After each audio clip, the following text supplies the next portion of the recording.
we're having lunch at I think one of the best authentic Chinese restaurants here in Rosemead in San Gabriel Valley. What is this? Can you do introduction? Like what is this? 他要你介绍一下那个菜。 It's the house special fish fillet. House special fish fillet. Everyone, how often I come here? At least once every 2-3 weeks. 2 weeks. Yeah. Once every 2-3 weeks, I always come here. Always eat the house special. You mean 3 times a week? Yeah, okay. House special fish. What is it called? Fish fillet. Yeah. I don't even know what this thing called, but she knows. She's really sharp, man. You come here, she knows everything. So this house special fish fillet, and then the best. the lamb. Yeah, the ginger and the stir. And then what else coming? We have more coming. We got Lamb. some cilantro there. And then what else coming today? And then what is this? The plum juice. The plum juice. We always have plum juice, but then we have more coming. We have more today. coming. We have more coming. Okay, man, you gotta check it out here. Thank you. Cinnabar. Cinnabar. Hi. We are having lunch with In our favorite place. our leadership team. Yes, hi. Michelle here. Michelle runs the prayers team, right? You meet every Friday, and our prayers team meets every Friday. And today you just get off the prayers team meeting, and I think that's important, right? There's a lot of things happening what happened in the spiritual realm actually then it manifests in the physical world. So what Michelle team is doing at the prayers team is very, very powerful. You are influencing what's happening in the physical world, right? You first connected in the spiritual realm, and then you make it reality, basically, right? So that's really, really powerful. And then we have Ronnie Chan. Ronnie runs the sales team. Ronnie is our VP of sales. So now think about it. We as a team, we are a sales organization. That means everybody on the team. Today's topic, we wanna talk about creating a winning culture.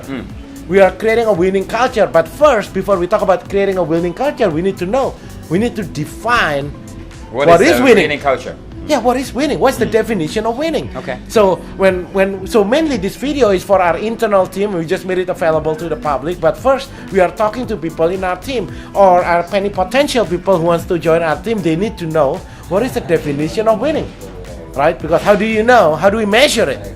Okay, so we are a sales organization. The definition of winning here is sales. That's how we measure the success. Are we moving the agenda forward? Are we serving people? Are we helping the families, the home buyers and sellers? This is a really good beef soup here with a sour veggie and vermicelli. Some clear noodles, some beef. Really good. Really, it's like a soup dish. So we order this every single time. Yum. Yum yum. That and the fish is the fish and the lamb. Yeah. What's that called again? What is this soup? The beef with clear noodles and You gotta try this. Go to Cinnabar. Go to Cinnabar tomorrow. It looks like that. And order this beef. What is it called again? The beef with sour Beef veggies. with some sour vegetables. Or you ask her. She will Ask, tell hey, you. whatever Rudy order, we wanna order that. This one is really good. And the fish Fish. and the lamb. Those three. Where's the fish? It's all gone. Oh, sorry. It's all gone. Come back tomorrow. Come here tomorrow, Cinnabar. Check it out. You gotta order this. Yeah, I think we talk about that a lot during our conversation, our meetings, as in our measurement. It's very simple, the 3 R's. Yes. Yes. Right? Moving the business forward. Obviously, we can look at the transactions we closed, how many dollars that we net, and all the number stuff. But I think at the end of the day, the true measurement is are we moving the business forward by getting more satisfied clients? So Yes. the 3 R's. The Right? number of reviews, the number of referrals, the number of repeat clients. Correct. If you don't have if that's how the benchmark we measure everybody in our team, regardless. I think the key difference between our team and other teams, regardless of real estate teams or just other teams in general, is that I feel like that we're focusing on the right thing, or maybe we're not focusing on the wrong thing. The wrong thing is people are number driven. I think it's good, and then with the numbers showing up, then you look at the numbers, the amount of money. At the end of the day, if we feel like we're doing the right thing, which is what you just said, right? Make sure that the people we're helping, regardless of buyers or sellers, they are happy with what we do, right? What we promise them that we're gonna do, then everything else. But even that what's happy means, right? Because most people think, oh, my customer is happy. How do we define I'm happy. that? How do you know they're happy? Correct. How do you know? Remember, we are in sales, right? A lot of We are in sales industry. Get them the home. Everybody feel like, oh, I'm happy. I'm like my customer happy. That's true. How do That's you true. know they're happy? They could be happy because we're just nice, right? Yes. Right. They're just out of courtesy. They just That's want to true. be polite, right? So when we talk about measurement, okay, if they don't hire you, if you don't close the sale, how would they enjoy the benefits of what we got to offer? I Right? see what you mean. Meaning that there could be clients that other people help, and they are happy, they feel satisfied, but they are not taking them to where they want to be. Meaning get the home sold, Yes. or purchase the home they're looking for. Yes, so we need to be clear when we talk about, yes, everybody is in a pursuit of happiness, but then we need to know what is their definition of happiness. Yeah. How do we know they're happy? So we look at the result. What's the result? Are they submitting the 5-star reviews? Are they sending the referrals? Are they repeat clients? So we every quarter we need to check our benchmark. Yeah. How many % of our clients actually come back again? Yeah. Sending us a referral, sending us review. Right now, as of today, April 2018, 91% of our clients either send a reviews, referrals, and repeat clients. So that looks pretty good. That's pretty But good. then we need to look at each individual team members.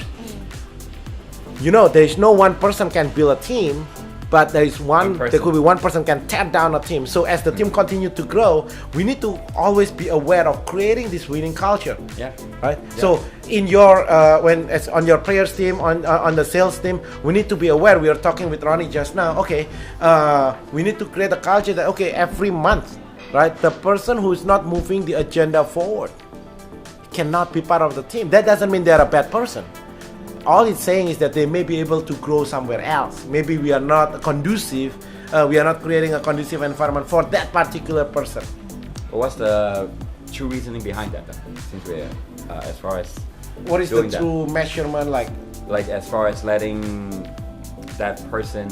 Well, you are not moving it forward. You are not moving the business forward. You are not serving the clients. You are not serving our You clients. mentioned every month. Every month we're going to be doing that. Every month we need to ask who. Yes. Hopefully there will be months that say No one. there's no one. Oh, okay. There's okay. no- there's good, no one. Good. That's Good. great. Okay. There's no one. Oh, that's good. Right. So we are not doing it just because, right? That's insanity. Still want to do more. Yeah, we need to, as a part of the leadership, you guys, you are part of the leadership. Part of the leadership team is to create an accountability. Yeah. So I think it's easy. So we just need Right. to have a baseline on the 3 R's, right? When Yeah. we are seeing that coming in, then Yes. we are doing the right thing. Yes, because if you don't have accountability and pressure in a team, Yeah. if you don't expect excellence in a Yeah. team, then the And team we're won't inviting move for on. the opposite to come. Yes. Yes. This is not a social club. Of course, we have a lot of fun, right? One of our core values is have fun, Have fun. right? Core value number 3. Yes. I did a seminar. I speak in front of hundreds of real estate agents not too Right. long ago. I shared the same thing what I'm sharing now about, hey, we need to cut the bottom. You know, who's the bottom person in your team? You gotta cut it. And then the audience asked, how do you create that environment at the same time, not to have this Discouraging, fear like that. or Yeah, the- discouragement and stuff. Yes, yes. And then, well, it's very easy. Then we make one of the core values is to have fun. Meaning, look at our team now. Do you think like, I don't know, but I am asking you. You tell me. I don't know. As our director of fun. I director of fun, right? So as part of our culture, I think every month, at least twice a month, we make it a point to get together, to celebrate the success. See, it's part of your responsibility to create the winning environment because you know why? The successful people, the winners, they don't feel comfortable hanging out with donkeys. You know what I mean? So you cannot mix them up. Like I used to live in West LA, and there is a horse. You know, it's close to the beach. They actually have like a horse stable. So what happened is that the